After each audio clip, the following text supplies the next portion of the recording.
bien por el Espíritu. No nos hagamos vanagloriosos irritándonos unos a otros, envidiándonos unos a otros. Si Pablo nos presenta un panorama muy real. Pablo en ningún momento presenta las iglesias que él pastoreó y fundó en su época como iglesias, como comunidades perfectas, donde no había celos, envidias, no había en definitiva pecado. Claro, si así fuera, nosotros nos sentaría muy mal y nos sentiríamos como los peores cristianos del mundo si leyéramos que los Gálatas, los Corintios, los Filipenses, los Tesalonicenses eran hermanos donde nunca ocurría nada malo, nada negativo, no había envidias, ni peleas, ni celos, ni discrepancias entre los hermanos.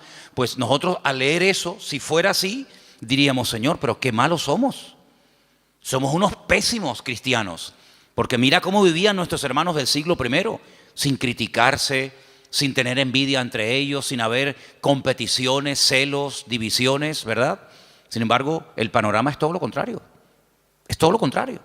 Mire, si fuéramos a la primera iglesia, a la iglesia primitiva, la iglesia madre, la iglesia de Jerusalén, una iglesia, pues imagínate tú, estaban allí todos los apóstoles, todos los discípulos del Señor, atendiendo, pastoreando la iglesia. De los 12 eran 11, porque uno, todos sabemos que se quitó la vida, Judas, pero el resto estaban allí. Ahí estaba Juan, estaba Tomás, estaba Pedro, estaba Santiago. Así que los mejores maestros, los mejores pastores, testigos presenciales de los milagros y de las enseñanzas del Señor. Algo increíble, una iglesia próspera. Dice la Biblia que no había necesitados entre ellos, no había necesitados. No había gente de clase alta, de clase baja, gente con un poder adquisitivo tremendo, gente que los pobrecitos no tenían ni para comer. Dice que entre ellos no había necesitados. ¿Y cómo solucionaban este problema? Porque en las iglesias hoy en día se ven muchas diferencias.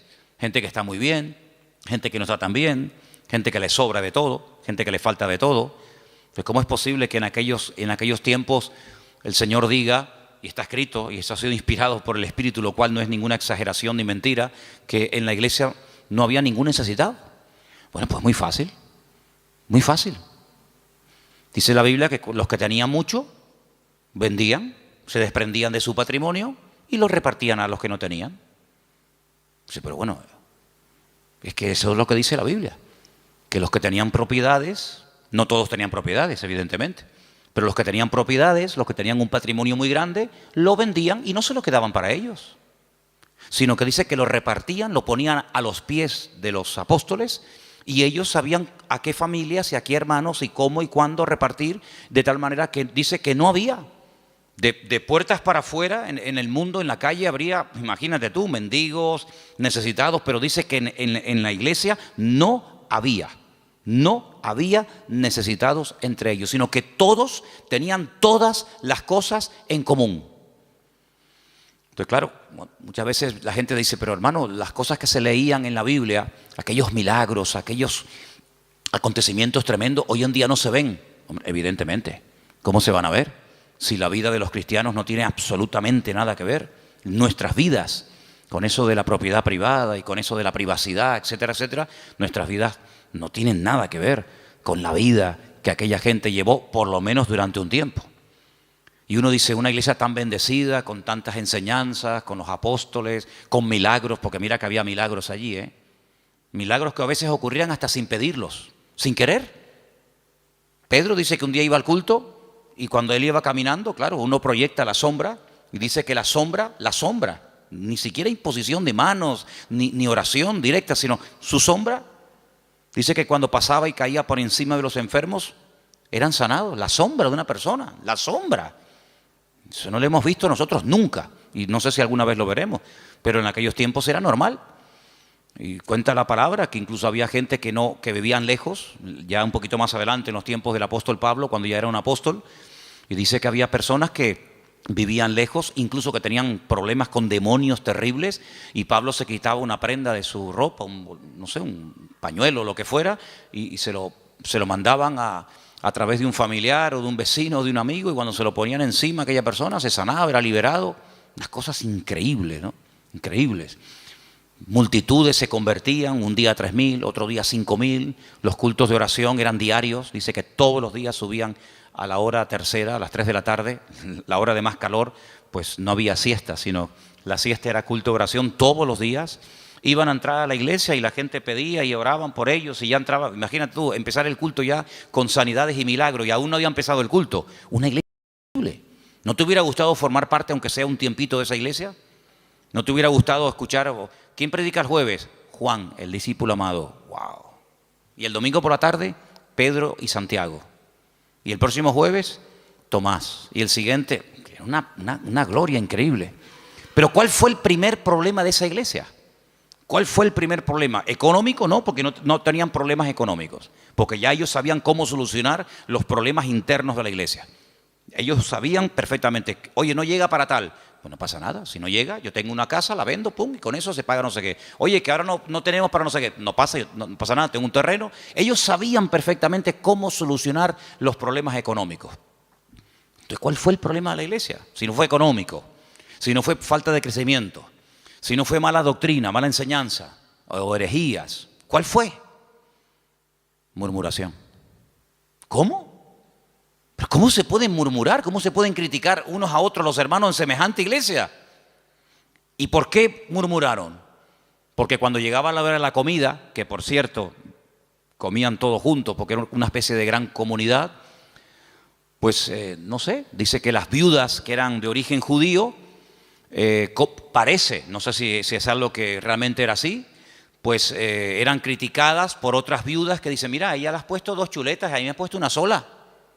Yo veo en el plato de ella que le has puesto 3 papas, a mí me has puesto 2, y las de ella son muy grandes, las mías son muy chiquititas. ¿Cómo puede ser que una iglesia tan bendecida y tan próspera y tan impactante y tan de todo, el primer problema que registre la Biblia fuera murmuración? Pues ese fue el primer problema de la congregación.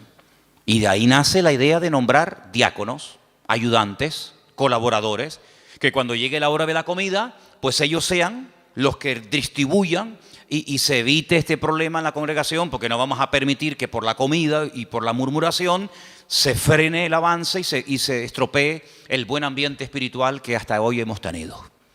Y entonces dijeron, vamos a nombrar 7 hermanos de confianza, 7 hermanos que los vamos a poner como diáconos, que se van a encargar a partir de hoy de solucionar este tema.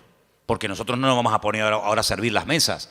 Lo nuestro es otra cosa. Lo nuestro es la palabra, la oración, tener comunión con el Señor, atender espiritualmente al pueblo. Pero ahora si nos vamos a poner a dar de comida a miles y a miles de personas, se nos va el día en esto y al final no cumplimos con lo que teníamos que cumplir.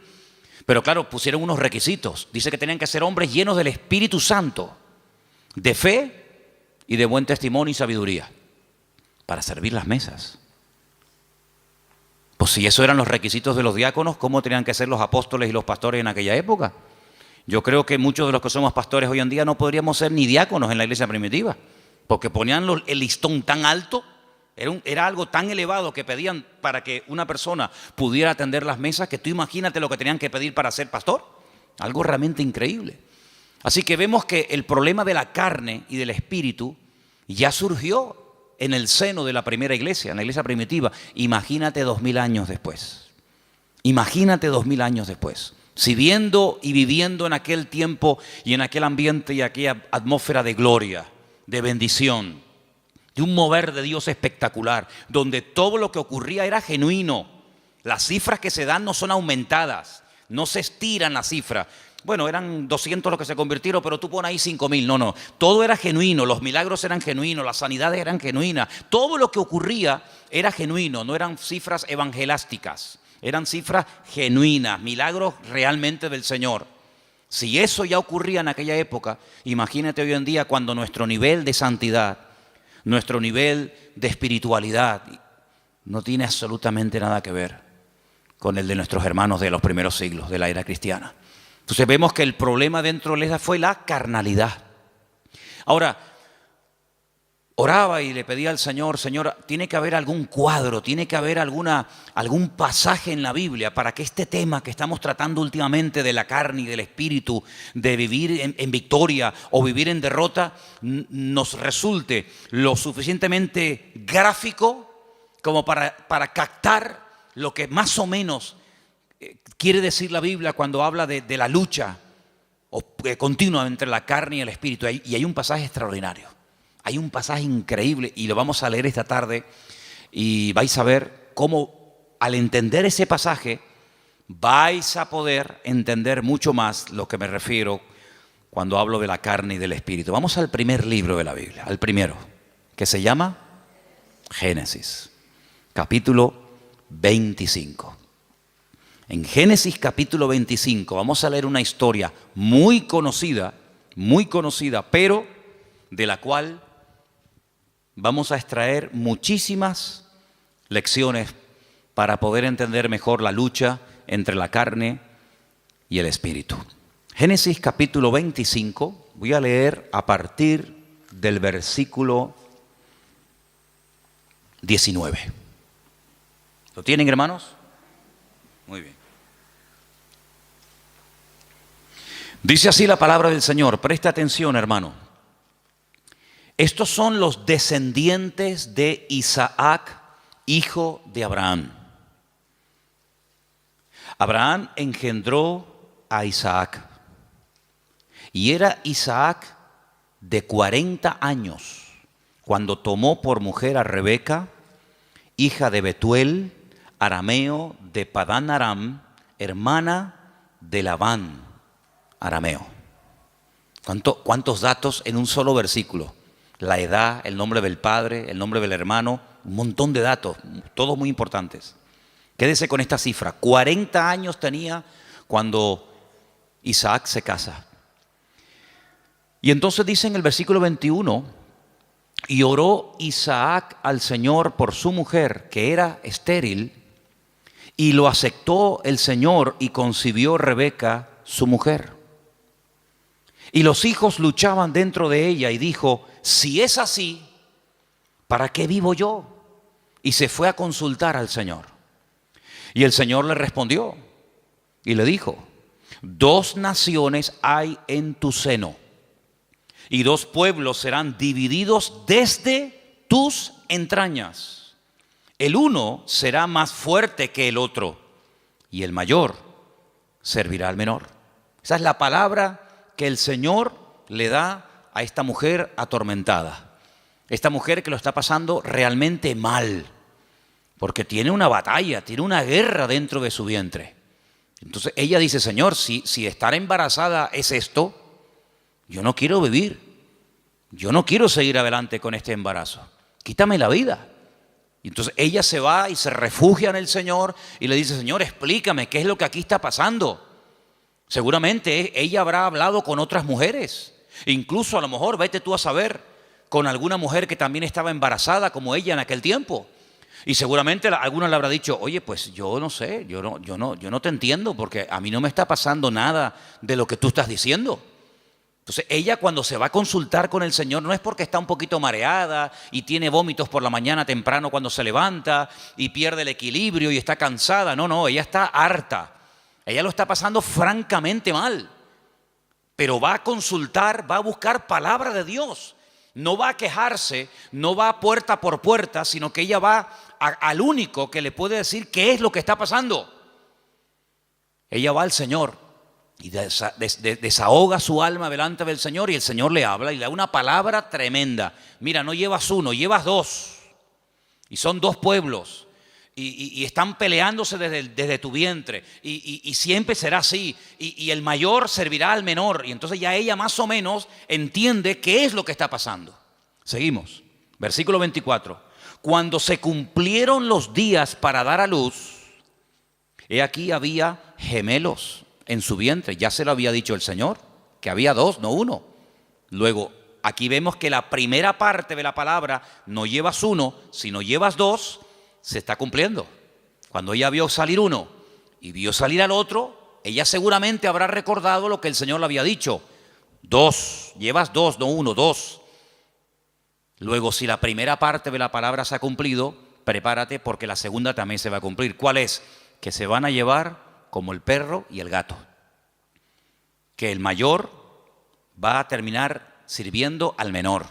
Que están divididos, enfrentados, peleados desde el vientre, ya están peleándose. Imagínate cuando sean grandes. Entonces dice en el versículo 25 que salió el primero.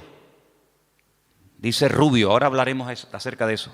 Y era todo velludo, como una pelliza. Y llamaron su nombre Esaú. Fíjate que en el versículo 25 dice, y salió el primero. Ahora tendría que decir el siguiente versículo, y salió el segundo, ¿sí o no? Pues no dice eso. Cuando sale Esaú dice, salió el primero, pero cuando sale el otro hermano, dice el versículo 26, después, no dice el segundo, dice después. Salió su hermano, trabada su mano al calcañar de Esaú, y fue llamado su nombre Jacob. Y era Isaac de edad de 60 años cuando ella los dio a luz. Yo les dije que en el versículo 20 dice cuántos años tenía cuando se casó. 40. Y al final del versículo 26 dice cuántos años tenía cuando fueron padres. 60. Es decir, que durante 20 años intentaron ser padres y no pasaba nada. Dice la Biblia que ella era estéril. Pero Isaac sabía perfectamente que para Dios no hay nada imposible. Porque Isaac es el resultado de una oración de fe y de una intervención sobrenatural de Dios sobre su madre. Porque ustedes saben que los padres de Isaac fueron Abraham y Sara. Y la Biblia dice que eran gente muy mayor. Ella era de 90 y él de 100 años, tú imagínate. Y para colmo, ella también dice la Biblia que era estéril. Luego, humanamente hablando, entre la edad y el tema de la esterilidad, imposible. Pero él vive. Él sabe que su madre fue sanada cuando su padre oró por ella. Luego, ahora otra vez, se repite por segunda vez en una mujer, en una matriarca, el mismo problema que Sara, es estéril. Y se volverá a repetir en la siguiente generación, en Raquel, sabemos, ¿no? Era Sara, era Rebeca y era Raquel. 3 generaciones seguidas de mujeres estériles, pero mujeres sanadas por el poder de Dios. Una generación le daba ejemplo a la otra y la otra a la otra y así sucesivamente. Se pasaban la fe de unos a otros. Por eso dice que era la fe de Abraham, la fe de Isaac, la fe de Jacob, el Dios de uno, el Dios de otro, ¿verdad? No se aprendían cosas en una primera generación y luego no llegaban esa segunda y se terminaba diluyendo la bendición, sino que la bendición iba de menos a más. Date cuenta que, por ejemplo, Abraham ora, Dios sana a su esposa y tiene 1. El hijo nace y ora por su esposa y tiene 2. Y nace el tercero, que sería el nieto, en este caso el hijo de Isaac, y en vez de 2, tiene 12 varones y una hembra. Luego la bendición siempre va de menos a más. Ahora, fíjate qué curioso, 40 años tenía cuando se casó, 60 cuando fue padre. Quiere decir que durante 20 años no hay registro en la palabra de que Isaac orara por este tema. Esta es la primera vez que encontramos a Isaac orando por un tema familiar. Esta es la primera vez que la Biblia dice que Isaac se paró y dice, lo hemos leído en el versículo 21, Isaac oró al Señor. Si ustedes leen antes de este versículo y en capítulos anteriores, no dice absolutamente nada. Luego, durante 2 décadas, durante 20 largos años, aquí no pasaba nada. Hasta que Isaac, el cabeza del hogar, se para y dice, aquí hay que orar. Pero el texto que estamos leyendo esta tarde me llama mucho la atención porque cuando dice en el versículo 21, y oró, esa palabra, vayetar, significa oró insistentemente, porfiadamente. No oró de una forma superficial. bueno, Señor, tú sabes que queremos ser padre, ayúdanos en tu nombre, amén. Venga, vamos a hacer otra cosa. Sino que él se metió en serio con Dios. Él dijo, aquí hay un problema. Curioso que no dice que su esposa también oró con él, sino dice que él se puso enfrente de ella a orar por ella. Eso es muy curioso. Él tomó autoridad y dijo, bueno, a lo mejor tú ya te has resignado a no ser madre. Pero dice que él se paró frente a ella y él oró fervientemente. Bueno, por ahí hay un versículo en Santiago que dice que la oración del justo puede mucho. No dice así, me equivoqué, perdón. La oración eficaz del justo puede mucho. Corregí porque no es lo mismo decir que la oración del justo puede mucho que decir que la oración eficaz del justo puede mucho. Si quitamos la palabra eficaz, da a entender como que todo lo que oramos resulta con éxito, y no es así. Es la oración eficaz. Algún día hablaremos de cómo se arma, cómo se construye, cómo se hace una oración eficaz. Porque hay gente que dice, es que yo oro y yo no veo resultados. Y yo pido, pero llevo 20 años y yo no veo. Entonces la Biblia dice, es la oración eficaz. Porque hay oraciones que no son eficaces. Son oraciones, pero no son eficaces. Y una vez conté aquí que Alejandro Magno tenía en su guardia personal un grupo, creo que eran como de 400 y pico mujeres, que las llamaban las amazonas, que eran mujeres que se cortaban un pecho, amazonas, con un solo pecho, se quitaban un seno, porque eran las mujeres que tenían que protegerlo a él, era su guardia pretoriana, por decirlo de alguna manera, era su seguridad privada, personal, y las mujeres, lógicamente, al tener pecho, pues no se puede pegar el arco como un hombre se lo puede pegar y de esa manera apuntar, sino que al no poderse pegar el arco, la flecha no sale como tiene que salir. Entonces se sacrificaban por su rey, se cortaban un seno, pues se llama amazonas, con un solo seno, y de esa manera, donde ponían la flecha o donde ponían el ojo, ponían la flecha. Entonces eran personas que se sacrificaban, se amputaban un miembro de su cuerpo con tal de cumplir con su cometido. Bueno, el Señor dijo una vez que si tu ojo te produce problemas, que te lo arranque. O si tu problema no está en los ojos, sino en las manos, pues arráncatela o córtatela. Porque mejor es entrar tuerto, ¿no? Se dice tuerto, ¿no? Mejor es entrar con una sola mano que no entrar. Entonces, si hay algún miembro de tu cuerpo que te está causando problemas, pues ya sabes lo que tienes que hacer. Si lo quieres tomar simbólicamente o lo quieres tomar literalmente, tú verás. Pero tú tienes la responsabilidad de cortar, de quitar de tu vida todo aquello que te está impidiendo obtener resultados. Sea mano, sea ojo, sea televisión, sea internet, sea móvil, sea amigo, sea novia, sea novio, sea vecino, sea vecina, sea perro, sea coche, sea moto, sea deporte, sea lo que sea, sea lo que sea. Cuando hablamos de acerca del ojo, no es que necesariamente me voy a arrancar el ojo, porque puedo seguir viendo por el otro. Entonces, estamos en la misma. Sino es todo lo que entra, porque dice la Biblia en Eclesiastés, cuando describe el cuerpo humano, ustedes saben que hay una descripción del cuerpo humano desde la cabeza hasta la coronilla, desde la coronilla hasta la planta de los pies. Cuando él llega a la parte de la visión, él dice que son las ventanas. Las ventanas. Y el Señor dijo, si tu ojo es bueno, si lo que tú ves, si lo que entra por las ventanas es bueno, todo tu cuerpo estará lleno de luz. Pero si tú abres la ventana, que son los ojos son las ventanas del alma. Con el alma tú la alimentas con lo que ves. La carne se alimenta con lo que ves. De hecho, lo que ves es lo que después la carne desea. Entonces, de ahí viene el refrán, ojos que no ven, corazón que no siente, ¿verdad?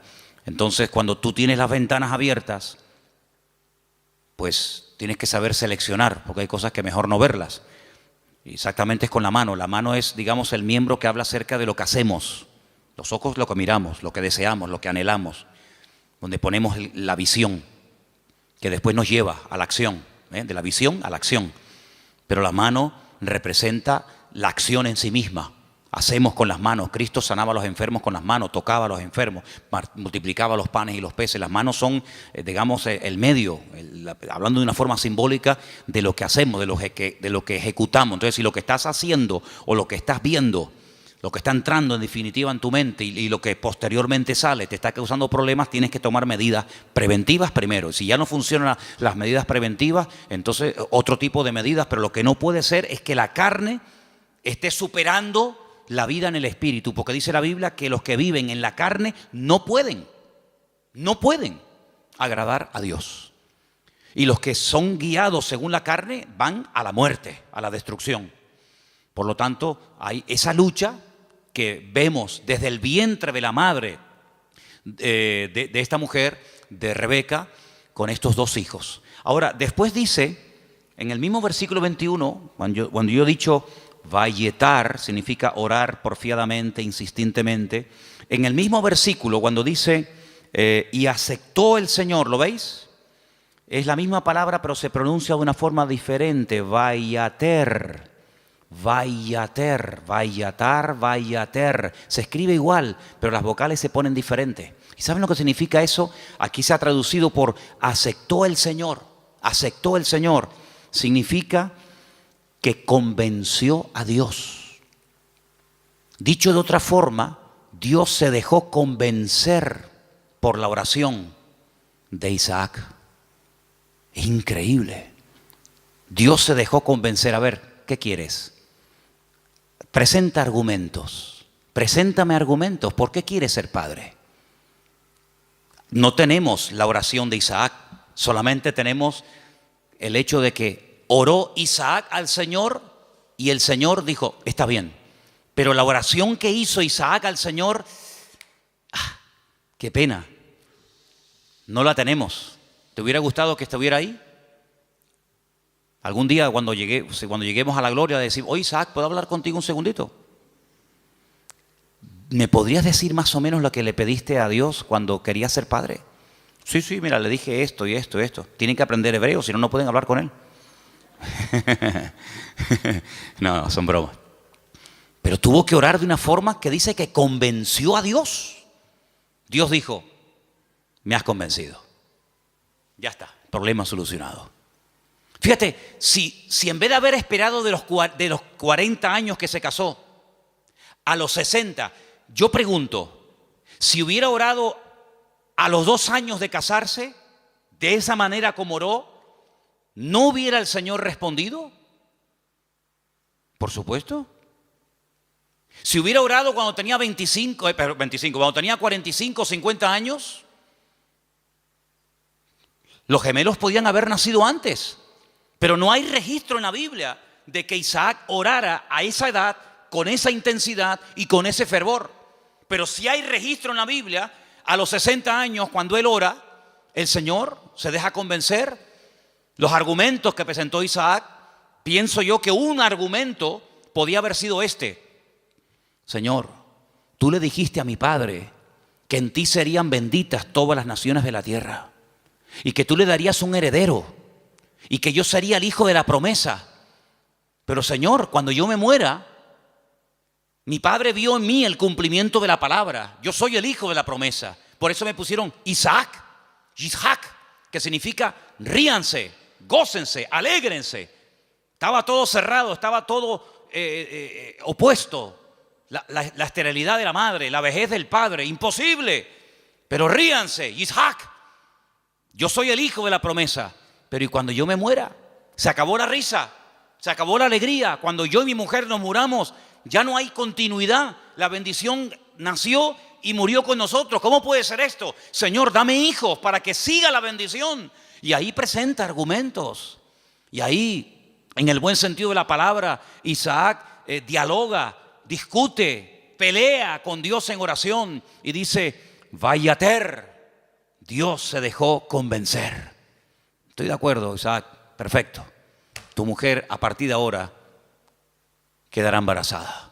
Qué tremendo, ¿eh? Qué tremendo. Si nos tomáramos más en serio, no solo la oración, sino cómo oramos, qué diferente sería nuestra vida. ¿Sí o no?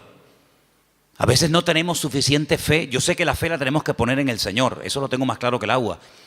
Pero el Señor nos ha dado un medio poderosísimo, que es la oración. Si lo usáramos más, si oráramos más fervientemente. Y esto no tiene nada que ver con el carácter de uno, porque Santiago, cuando dice que la oración eficaz del justo puede mucho, pone un ejemplo. Uno dice, bueno, oración eficaz de un justo, a ver, ¿quién podría ser? No hace falta que te rompas la cabeza. Santiago dice, Elías era un hombre, dice, sujeto a pasiones semejantes a las nuestras. Cuando se enfadaba Elías, hermano, sal corriendo, sal corriendo, que cuando éste se enfada, ora a Dios, te cae una llama de fuego encima y te fulmina, Estaban un día en lo alto de una montaña y el rey dice, llámenme al profeta. Y llega un capitán con sus soldados y le dice, varón de Dios. Así como no le gustó mucho el tonito, no le gustó mucho la forma tal vez como se lo dijo. Y Elías se le queda mirando y le dice, varón de Dios, ¿no? Así como con rintintín. Si yo soy varón de Dios, que quede bien claro y que caiga fuego del cielo y lo hace. Los calcinó a los 50. Hicieron un asado ese día allí en medio del campo. Al día siguiente el rey dice, bueno, esto habrá sido, no sé, una casualidad. Venga, vayan a buscarme a ese hombre. Varón de Dios, venga, date prisa. Sí, si yo soy varón de Dios, que quede bien claro. Ya van 100. Un olor a carne en la atmósfera había terrible, ¿no? Tercer grupo, vayan a buscarme a ese hombre. Cuando llega el tercero se tira a tierra y dice, gran varón de Dios, ten misericordia de mí, por favor, no me quemes. Te pido, te suplico. Así me gusta. Ahí se baja Elías. Así era Elías, amigo. Así era Elías. Alguien dijo en cierta ocasión que si el Señor no se lleva en un carro de fuego a Elías, le prende fuego a todo el país. Porque para él todos estaban mal. Claro, para él todos estaban mal. En un día, mató a 100 soldados. Días más tarde, a 450 profetas de Baal les cortó el cuello en el monte Carmelo. Pero ¿este quién es? Y después hablan los americanos de Rambo. Esto es increíble, esto es tremendo este hombre. El Señor se lo tuvo que llevar con él. Pero mira, era un hombre que se desanimaba, ¿sí o no? Señor, quítame la vida, estoy harto, me siento solo, este no es mi sitio, no sé qué, orando tonterías. Una mujer le dice, mañana como no ponga tu cabeza en un plato, como tú pusiste en un plato la cabeza de mis profetas, y sale corriendo por miedo a la mujer. Claro, si Elías era tremendo, ¿cómo tenía que ser esta mujer? Porque para salir corriendo desde allí hasta donde fue corriendo. Pero dice que era un hombre sujeto a pasiones semejantes a las nuestras. Se enfadaba, se desanimaba, se deprimía, oraba tonterías. Pero cuando oraba, amigo, cuando ese hombre entraba en guerra y en comunión con Dios, no había infierno que lo pudiera detener. ¿Te das cuenta? Entonces aquí encontramos un ejemplo de cómo este hombre ora. La mujer no dice que orara. Bueno, pero que tienes que orar eres tú, que para eso eres el hombre, para eso eres la cabeza. Y tú tienes que traer la bendición a tu casa. Y la bendición viene cuando tú buscas de Dios, cuando tú oras sinceramente. Mira, el peor defecto que puede tener un hombre no es que no predique. Hermana, si su marido nunca va a ser un predicador, no se enfade con él. No todos han sido llamados a predicar. Ese no es el mayor problema de un hombre. El mayor problema de un hombre es que no sabe cantar. No, hermano, hay hermanos que el Señor los bendiga. Por ahí no van los tiros. Es que a mí me gustaría tener un hombre que cante, sí, pero mire, le tocó, no hay más, hermana. El problema de un hombre no es que no canta o no predica. ¿Tú sabes cuál es la peor desgracia que puede tener un hombre? Que no sepa orar. Ese es el problema más grande que puede tener una mujer, es que su marido no ora, que no sepa orar. Porque este hombre, cuando oró fervientemente y oró porfiadamente, insistentemente, automáticamente en la casa, todo cambió, todo cambió. Ahora, la oración trajo problemas, porque por la oración de Isaac, dice la Biblia que su mujer lo estaba pasando mal. Pero ella, ¿qué fue lo que hizo? Lo que le enseñó su marido: vete a hablar con el Señor, déjate de quejarte, vete a la cámara secreta y allí en la cámara secreta abre tu alma delante del Señor. Y el Señor le dio una palabra tremenda. A muy pocas gentes el Señor le da palabras específicas para sus hijos y a ella se los dio. Vamos a leerlo otra vez. 2 naciones hay en tu seno, 2 naciones, 2 pueblos serán divididos desde sus entrañas. Es imposible la convivencia. Un pueblo será más fuerte que el otro pueblo y el mayor servirá al menor. Tremendo. Este hombre cambió la situación de su casa porque oró por ella. Ahora, lo que me llama la atención, lo decíamos hoy en casa, que cuando su papá, cuidado con esto, cuidado, porque hay cosas que se transmiten a través de lo físico, de lo genético, pero también hay cosas que se transmiten de generación en generación por la vía espiritual. Si me sacan una célula de mi cuerpo, cualquiera que sea, y extraen un ADN de mi pelo o de donde sea, en un 99,9% ese ADN dirá que yo soy hijo de fulano de tal. Es inevitable, totalmente inevitable. Las famosas pruebas de paternidad. Ah, no, es que ese hijo no es mío. Sí, hazte una prueba de paternidad y ahí, amigo, ahí sale. O eres o no eres. Bueno, tal vez no. O eres o no eres. Lo genético, queramos o no, se transmite de generación en generación. ¿Y lo espiritual? Porque dice la Biblia que somos espíritu, alma y cuerpo. Luego transmitimos la genética y como lo natural es un reflejo de lo espiritual, lo he dicho ya 1.000.000 de veces, pues si transmitimos lo genético, si transmitimos lo físico, lo espiritual, no te quepa la menor duda. Por ahí podríamos un día hablar largo y tendido sobre este tema. Dice la palabra de Dios que tal la madre, tal la hija. ¿Sí o no? Eso dice la Biblia. Tal la madre, tal la hija. No dice tal el padre, tal el hijo. Eso no lo dice. Pero la Biblia se dice tal la madre, tal la hija. Así que mamá, ten cuidado que le estás transmitiendo a tus hijos. Porque la madre transmite mucho más a los hijos de lo que te puedas imaginar. Mucho más a veces que un padre. ¿Qué te parece? La responsabilidad es tremenda. Así que si hay aspectos negativos espiritualmente hablando de tu madre o de tus antepasados, métete en la habitación con el Señor y que Dios corte todo eso lo antes posible. Para que no seas tú una víctima de cosas del pasado. Aunque un día hablaremos más detenidamente sobre todo esto. Pero lo que quiero decir con todo esto es que él no tomó una sierva. Él podía haber dicho, bueno, ¿qué hizo mi padre cuando oró y no venía yo, vaya, no nacía yo? ¿Qué hizo mi padre? Tomó una sierva. Era la costumbre de la época. La costumbre, no lo bíblico, no lo correcto. Por dejarse llevar por la costumbre, resulta que hasta el día de hoy estamos pagando las consecuencias de aquello. Porque no fue una palabra dada por el Señor como ahora el Señor le está diciendo a Rebeca lo que le está pasando, sino que fue una costumbre.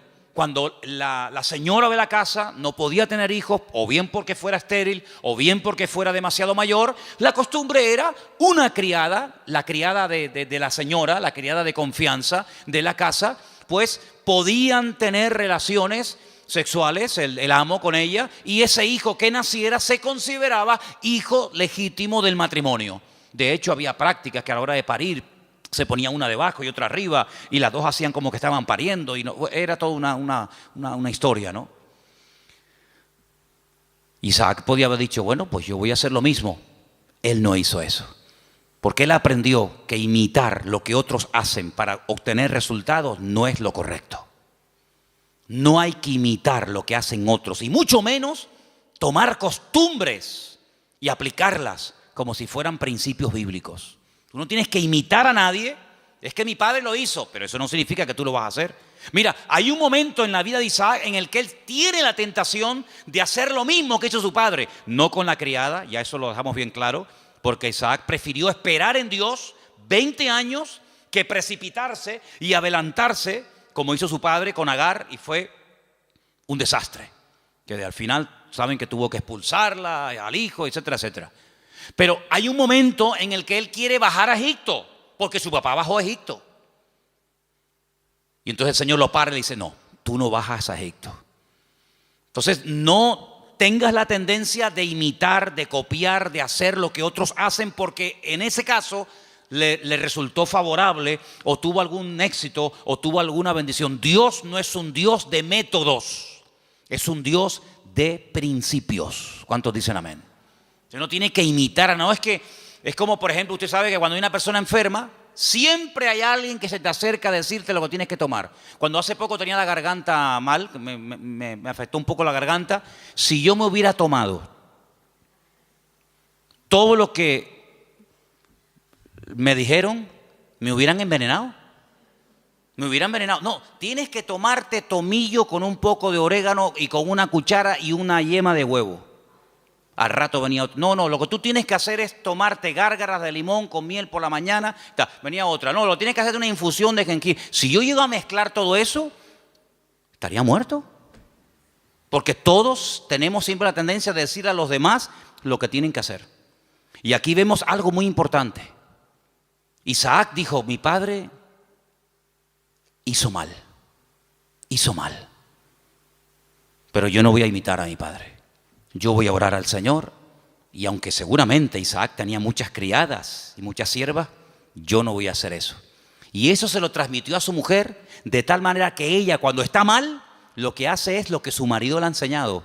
Vete a orar y el Señor te dirá lo que tienes que hacer. ¿Cuántos dicen amén? Tremendo, este pasaje me gusta muchísimo. Así que no toma el ejemplo de su padre, pero ahora vamos al versículo donde dice que los hijos luchaban dentro de ella. Hay otra versión que dice se agitaban. Hay una palabra un poquito extraña en hebreo que es vayitrosasú, algo así, que viene de la raíz ratz, que significa correr, destrozar, aplastar. Se estaban matando los hermanos en el vientre de la madre. No es que decía, échate un poquito para allá, como por las noches, ¿no? Cuando estamos durmiendo, sobre todo cuando hay calor, ¿no? Los matrimonios, cuando hay calor, que dice, échate para allá. Cuando hace frío, dice, échate para acá. No es que quedamos, para allá o para acá, pues depende de la estación. Échate para allá, échate para acá. No es que estaban ahí incómodos, ¿no? ¿Verdad? Sino que se estaban matando. Querían salir los dos antes de tiempo. Se estaban aplastando, se estaban dando una cuerada entre ellos tremenda. Ahora tú imagínate tener dos, si ya uno es complicado, imagínate tener dos que se están matando y peleando el uno al otro. Bueno, el otro día me contaron algo, yo no sé si era verdad o no, pero dice que una madre embarazada denunció a su hijo antes de nacer, porque le estaba dando un mal embarazo. Lo denunció. Y dice que un juez aceptó la denuncia y que cuando salga niño, no sé, lo llevarán a comisaría o le pondrán a la esposa, yo no sé. Denunció al hijo porque le estaba causando problemas al embarazo. Oye, hay que estar de verdad. Después dicen que nosotros estamos locos, pero el mundo está, bendito sea Dios. Denunció al bebé que aún no ha nacido. Imagínate tú, su propia madre. Pórtate bien, que te portes bien, que no te muevas. Imagínate dos peleándose ahí, matándose y pellizcándose y pegándose puñetazos. Es que hay dos dentro. Y uno es completamente diferente al otro. Y ahí es el cuadro que yo estoy utilizando esta tarde para reflejarles la realidad de la batalla que hay entre la carne y el espíritu. Uno tendría que sentirse tan mal como se sintió Rebeca cuando hay esa batalla interior dentro de nosotros entre la carne y el espíritu, que no nos queda más remedio que ir a hablar con Dios y desahogarnos con el Señor. Ella no dijo, bueno, esto es normal, sino cuando en nosotros hay esa guerra, como decía Pablo, Romanos capítulo 7, léanlo, es un capítulo tremendo. Pablo abre su corazón, Pablo se quita la careta y dice, hermanos, lo que quiero hacer no lo estoy haciendo. A veces hago cosas que no quiero hacer. Miserable de mí, ¿quién me librará de este cuerpo de muerte? Lo que quiero hacer no lo hago lo que no quiero y hay una ley dentro de mí. No le eche la culpa a fulano, a mengano. Hay una ley, hay algo dentro de mí Es esa ley que la carne se rebela contra el espíritu contra la carne, igual que Jacob y Esaú, que se mataban y se pegaban el uno al otro. ¿Y qué hizo Rebeca? Se fue a hablar con el Señor. Eso es lo que deberíamos de hacer cuando nos sentimos mal, cuando queremos orar, pero no quiero orar. Cuando quiero leer la Biblia, pero no me da la gana de leer la Biblia. Y cuando quiero que Dios me bendiga, pero ya no quiero saber nada de Dios, me tiene cansado. Y cuando quiero ir, pero ya no quiero ir. Cuando hay esa lucha, no te resignes y digas, bueno, seré que soy raro, seré que soy un bicho extraño. No. Lo que tenemos que hacer es lo mismo que hizo Rebeca. Señor, ¿qué pasa? ¿Qué me está pasando? Señor, háblame, ayúdame. Porque si no me ayuda, quítame la vida. Porque esto no es vida ni es nada. No lo dijo, pero casi probablemente estuvo tentada a decir, es que yo estaba mejor antes que ahora. Yo estaba mejor antes cuando era una mujer estéril, sin hijos, que ahora que tenía que estar saltando de alegría por estar embarazada. Pues antes yo vivía y me sentía mejor que ahora. Ahora que me has bendecido, esta bendición me está trayendo unos problemas terribles. No dijo todo esto, lo estoy diciendo yo, a ver si me entienden. Pero ¿cuántas veces puede pasar por nuestra mente? ¿Cuántas veces nos pueden cruzar los cables por nuestra mente y decir, ¿y ahora qué? Ahora, y lee la Biblia y vas a la iglesia y no sé qué, y te das cuenta. El diablo es tremendamente cruel con nosotros y nos hace ver un panorama irreal, pero lo pinta de tal manera que parece que es real. Tremendo. Ya se lo dijo al Señor, solamente te quiero pedir una cosa, que te postres y me adores. Y si lo haces, mira qué fácil, te postras, me adoras y ya está. Te doy todos los reinos de la tierra. Y el diablo lo que quiere, detrás de toda tentación, detrás de todo ataque, siempre está lo mismo. Claudica, tira la toalla, ríndete. ¿Y qué es rendirse? Es darle la razón al diablo. Pero dice la Biblia, sométete a Dios, resiste al diablo y huirá de vosotros. ¿Cuántos dicen amén? No dice, no, yo me someto a Dios y el diablo huye. Es que no dice eso. Es que no dice eso. Como tú te estés montando una vida cristiana diferente a los principios que dice la palabra, te vas a llevar cada palo, te vas a llevar cada desilusión, porque ves que haces las cosas y no funcionan. Y no hay nada peor que hacer algo y ver que no funciona y te enfadas con Dios. Someteos a Dios, someterse a Dios. ¿Qué es someterse a Dios? Habrá que explicar a estas alturas lo que es someterse a Dios. Hermano, rendirse a Dios sin condiciones. Es que yo siento, es que yo creo, es que a mí me parece, es que yo haría. Someterse, rendirse. Tú has perdido la guerra, el que manda soy yo. No me digas a mí dónde tienes que vivir, cómo tengo que vestirte, cómo tengo que tratar, porque tú te has rendido. El que he ganado soy yo, y el que gana la guerra le dice al vencido cómo tienen que hacerse las cosas. No me vengas a poner condiciones. Someterse a Dios, rendirse a Dios. Ya no vivo yo. Muy bien, perfecto. Ahora que te has sometido, ahora que te has rendido, ahora puedes resistir. ¿A quién? Al diablo. Y huirá, tiempo futuro, huirá. Pero no me dices cuándo, no. Te digo el presente, sométete, resiste, tiempo presente. Y en futuro, la victoria, huirá. Es decir, si tú te has sometido a Dios, tú sabrás, yo no sé. Si tú te estás sometiendo a Dios diariamente, porque no es que me sometí el domingo pasado y durante toda la semana hago lo que me da la gana. No, me someto el lunes, me someto el martes, me someto el miércoles, me someto cada día, cada instante de mi vida. Si yo me estoy sometiendo, yo tengo que resistir el lunes, el martes, el miércoles. Y si no se ha solucionado el problema, si no ha huido el enemigo, si no se ve un rayo de luz en el horizonte, ¿qué hago? Pues quiere decir que tienes que seguir sometiéndote a Dios y resistiendo. Sometiéndote y resistiendo. ¿Hasta cuándo? Hasta que huya. Ese es el objetivo, hacer huir al enemigo, ¿sí o no?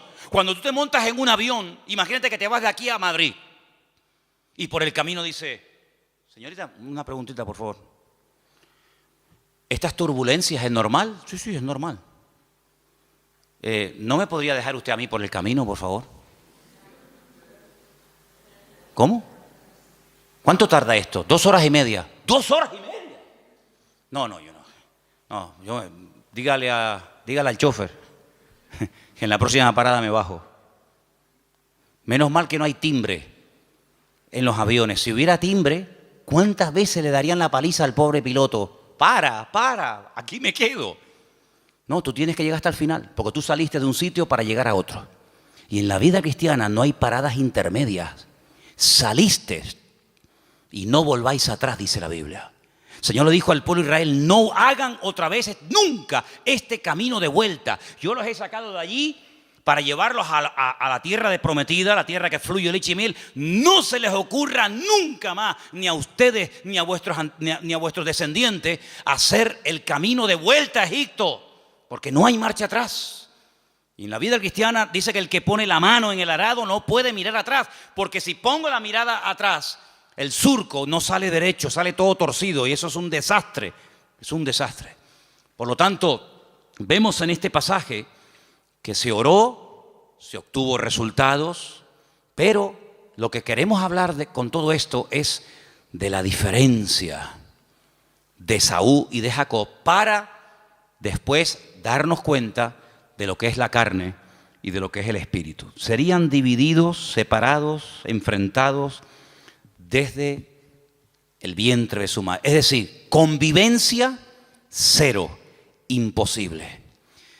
Cuando hace años, ¿se acuerdan los que estaban? Algunos todavía no saben esto, pero cuando estábamos en el puerto de la Cruz y en una de las casas que hay allí, ¿se acuerdan ustedes que vinieron aquellos santeros?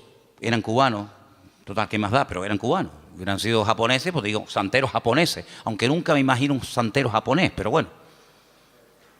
Vinieron aquellos santeros japoneses y lo primero que me dijeron el primer día, dice: venimos a por ti, por tu casa, por tu iglesia, por tu ministerio, vamos a destruirte. Ya. Yo miré así para que no hubiera ningún hermano y me escuchara. Porque algunos cuando a lo mejor vieron a Cristo volcar las mesas y se sacó el cinturón, dijeron: ¡ah! El Señor se enfadó. Sí, se enfadó, porque hay momentos para enfadarse. Entonces el Señor volcó las mesas y lo volcó correctamente. No se equivocó. ¿Ustedes creen que se equivocó el Señor? Lo hizo todo perfecto. Pues yo le dije a aquello, digo: ay, amigo, ustedes no saben dónde han caído.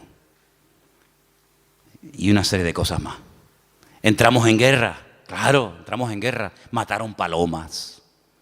Me iba por las mañanas allí, tenían todo el patio lleno de huevos, de plumas, de sangre, un pavo degollado, velas negras, cocos, no sé qué. Y yo digo: tú sigue haciendo lo que quieras. Sí, haz lo que quieras. Como si quieres matar una piara de cochinos aquí en el patio, me da exactamente igual. Y el Señor me dio una palabra orando una noche en el muro allí en Jerusalén. Y me dijo: de aquí a poco se irán y no los verás nunca más. Mirarás y el malo ya no estará y nunca más lo verás. ¿Qué te parece? Entramos en guerra, se fueron, no como vinieron. Cuando alguien viene a hacerte daño no se va igual que como vino. No. En el mundo espiritual no, en el mundo puede ser, pero en el mundo espiritual cuando alguien viene a hacerte daño no se va igual que cuando vino, se va peor, se va dividido. Dice: por un camino viene y por 7 se marchan.